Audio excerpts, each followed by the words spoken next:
அனைவருக்கும் வணக்கம். பாக்கியாதிபதி தசா அல்லது புத்தி இது எல்லாருக்குமே பொதுவாக நல்லது தான். இந்த பாக்கியாதிபதி தசை அப்படின்றது பார்த்திங்கன்னா எல்லா லக்னத்துக்குமே 9 கூடிய தசைன்றது பார்த்திங்கன்னா அது 10ஆம் இடத்திற்கு 12ஆம் பாவமாக இருக்கும்.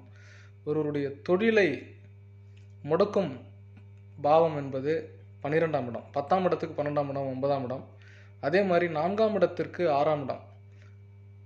தாய்க்கு ஏற்படக்கூடிய மருத்துவ செலவுகளை குறிக்கக்கூடிய பாவகம் 9ஆம் இடம் அல்லது 9ஆம் அதிபதினு சொல்லக்கூடியது.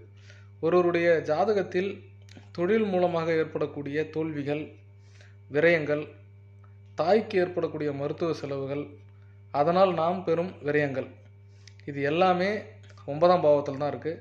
9ஆம் பாவாதிபதி தசாபுத்தியில் வீடு விற்கிறது, கட்டின இடத்துல ஏதானும் சிக்கல்கள் ஏற்படுவது எல்லாமே 9ஆம் பாவத்தில் தான் இருக்கும். அப்போ பாசிட்டிவாக இருக்கிறதுன்றதை விட பார்க்கணும்.